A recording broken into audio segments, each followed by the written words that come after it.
I was diagnosed with ADHD at age 45, so just almost a year ago now. And honestly, suddenly so much of my life started to make a lot of sense. When some people hear ADHD, that word, often they imagine, a little boy running around the classroom, jumping up and down, being aggressive, cannot sit still, and always disturbing the class or breaking everything. They don't always imagine a grown woman like me, a wife, mom, lawyer, someone who has worked for so many years and carries a lot of responsibility, and someone like me who, from the outside, looks like I'm doing quite okay. But that's the thing, right? Sometimes people only see the outside. People don't see how much effort it actually takes behind the scenes. Even my own husband didn't realize until I shared it with him after my diagnosis.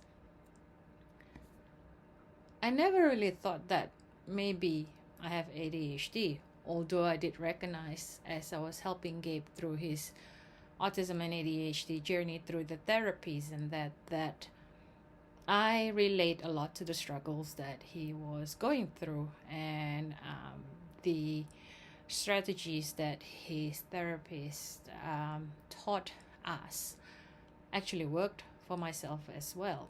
So I did kind of had a little bit of hint that I might have ADHD or even autism.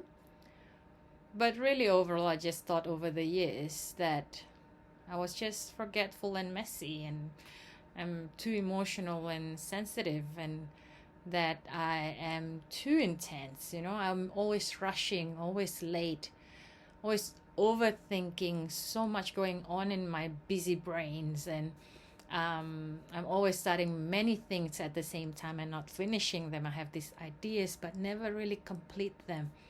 And I'm always trying so hard to catch up with others who I think are doing way better than I am.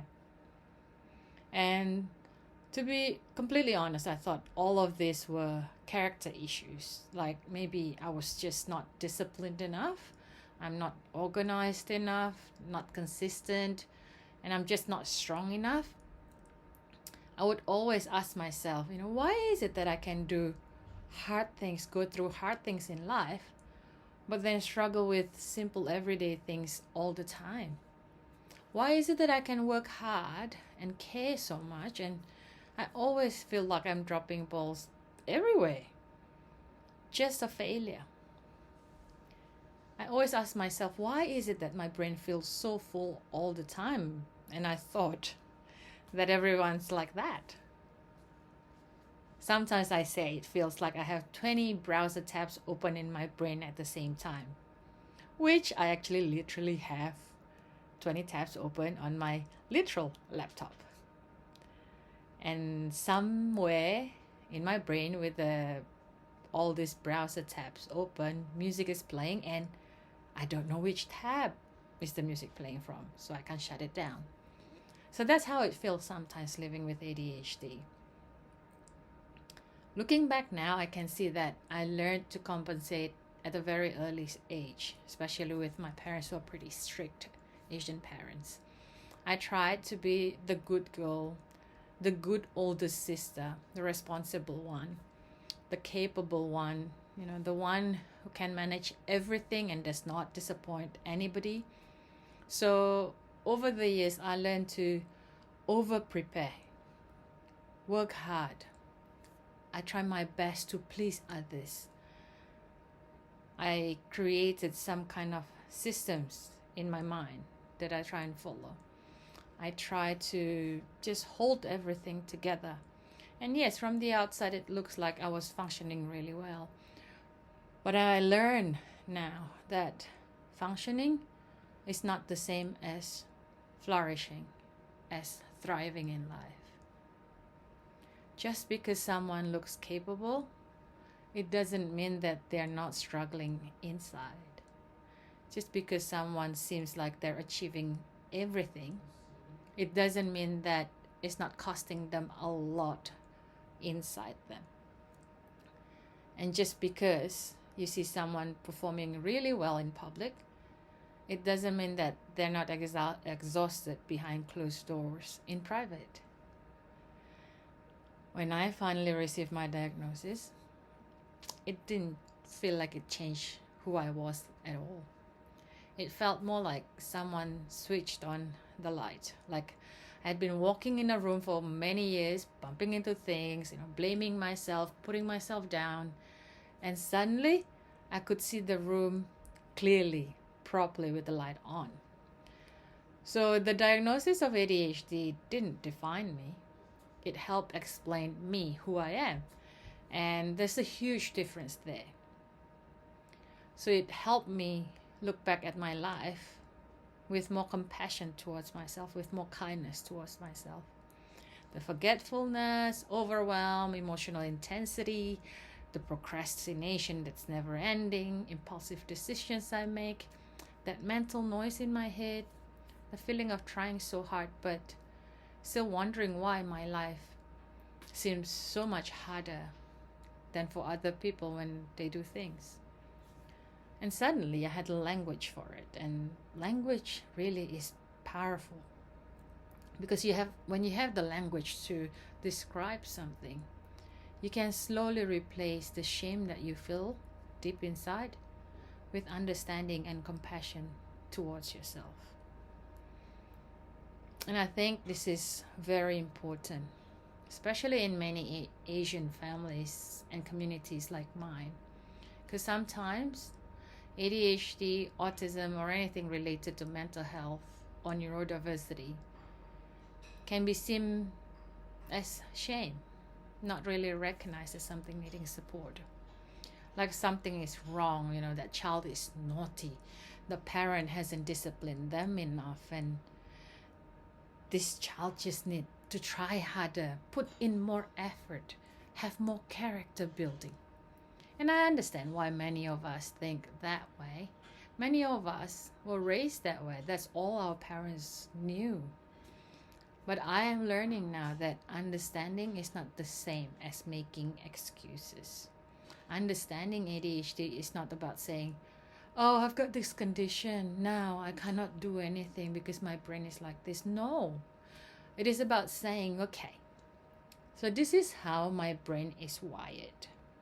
So what support, what strategy, what wisdom, what grace do I need to learn so I can actually grow to my full potential that God created me to be?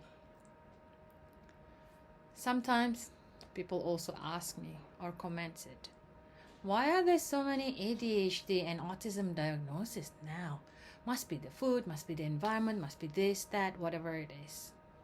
Last time when, my parents also said the same thing. Like last time when we were older, we never hear about all these things. ADHD, autism didn't exist. And for me, I say to people to think about it like this. When the telescope was invented, the telescope did not create more stars in the sky. The stars were already there. The telescope just helped people to see what was already there. In the same way, awareness and better assessments did not suddenly create more neurodivergent people. It just helped us recognize people who may have been unseen or misunderstood or labeled wrongly before. Maybe they were just called lazy back then, difficult, weird, too much and sensitive, and they're just too lazy and not trying hard enough, when maybe what they needed was understanding and support. Of course, I want to be clear. This video is not medical advice at all. Please don't diagnose yourself from what I share from this video. If something feels very familiar, resonate with you, please do find a good and qualified health professional and seek help. But I do want to say this gently to you. If you have spent years feeling like you're just failing at life and you have no hope, you feel really down in yourself, maybe pause before you attack and put yourself down again. Maybe there is something underneath inside you that needs understanding, and compassion. Maybe, and I'm sure of this, you are not broken. Maybe you are not lazy. Perhaps you just need the language, the support, the tools, and the compassion, just like I did. For me, this ADHD diagnosis has been a relief. It has also been grief. It was a relief because finally I understand myself better and I can help my husband understand myself better and help me through as well. Grief because part of me wonders, what would life have been like if I knew earlier of this diagnosis, if my parents knew of this diagnosis earlier? But it is also an invitation, a wonderful invitation to stop fighting myself all the time, to learn how to work with myself, with my wonderful brain, and to steward the way God made me, instead of always trying to become someone else that I think is better than me. I am still learning. Of course, I still forget things all the time and overthink. I still get overwhelmed that I need a weekend break after a big event, for example. I still need lots of reminders. I have notes everywhere, systems, lots and lots of grace and support for my closest. But now I can also see some of my strengths more clearly. Creativity, empathy, deep thinking, pattern recognition, passion, and care. And the ability to connect things that other people may not see. And maybe that is one of the biggest lessons for me. Understanding yourself changes how you lead yourself, and it changes how you parent, how you work, how you rest, how you see yourself and forgive yourself, and from there, how you grow. Sometimes the breakthrough is not becoming a completely whole new person. Sometimes, like in this case for me, the breakthrough is finally understanding who I have been all along. So be blessed, and I'll see you in the next video.